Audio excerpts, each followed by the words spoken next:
Assalamualaikum warahmatullahi wabarakatuh. Salam sejahtera untuk kita semua. Sahabat-sahabat semua, pada kesempatan kali ini saya akan berbagi mengenai tindak pidana penipuan dan penggelapan. Mengenai pengertian dari tindak pidana penipuan dan penggelapan akan kami paparkan sebagai berikut. Tindak pidana penipuan dan penggelapan. Tindak pidana penipuan dan penggelapan merupakan dua tindak pidana yang perlu kejelian untuk dibedakan, terutama dalam kasus-kasus tertentu. Untuk membuktikan adanya penggelapan, maka perlu membedakan dengan adanya penipuan. Penipuan dan penggelapan diatur dalam pasal yang berbeda dalam Kitab Undang-Undang Hukum Pidana atau KUHP. Berikut ini akan kita jelaskan perbedaan antara penipuan dan penggelapan dalam KUHP.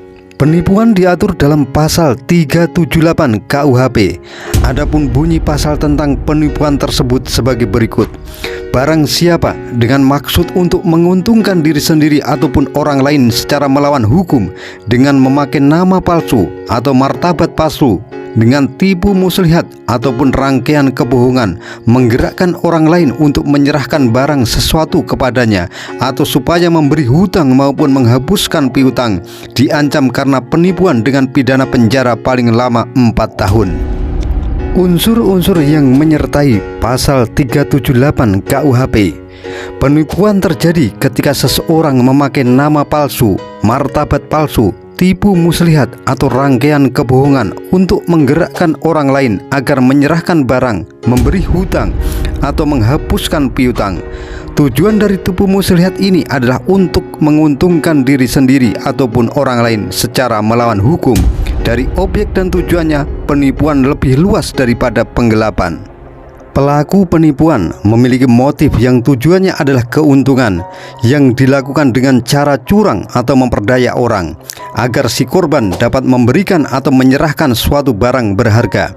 Tindakan memperoleh manfaat dari mempengaruhi orang lain adalah hal utama dalam tindak pidana penipuan.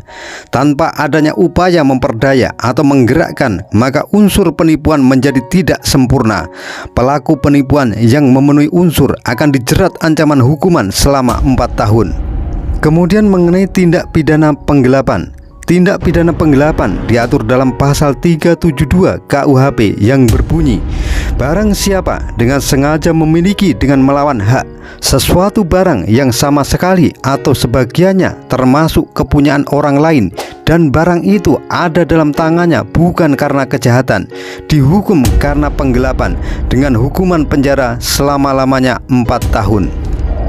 Jika penggelapan dilakukan seseorang dalam jabatan atau pekerjaannya atau karena seseorang tersebut menerima upah, maka akan dihukum berdasarkan ketentuan pasal 374 KUHP dengan ancaman pidana penjara selama-lamanya 5 tahun.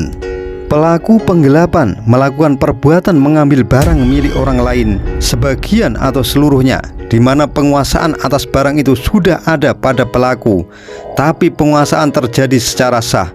Salah satu contoh penguasaan barang oleh pelaku terjadi karena pemiliknya menitipkan barang tersebut, atau penguasaan barang oleh pelaku terjadi karena tugas atau uang yang ada dalam penguasaannya, yang mana barang atau uang tersebut pada dasarnya adalah milik orang lain. Tujuan dari tindak pidana penggelapan ini adalah memiliki barang atau uang yang ada dalam penguasaannya, yang mana barang atau uang tersebut pada dasarnya adalah milik orang lain. Mengenai objek dalam penggelapan hanya terbatas pada barang atau uang dan sudah dikuasai orang lain tanpa melawan hukum. Pelaku penggelapan secara sadar dan melawan hukum memiliki niat buruk atas suatu benda milik orang lain yang sebelumnya telah dikuasai untuk dimiliki atau menjadikan barang itu kepunyaannya.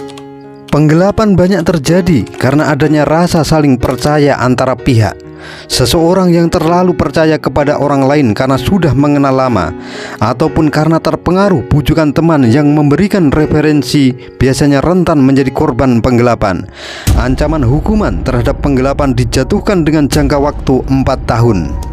Di dalam perkara-perkara tertentu, antara penipuan dan penggelapan sangat sulit untuk dibedakan. Untuk itu, dibutuhkan kecermatan dalam menganalisa perkara tersebut. Demikian yang saya sampaikan, semoga bermanfaat. Mari kita tegakkan keadilan walaupun langit runtuh. Wassalamualaikum warahmatullahi wabarakatuh.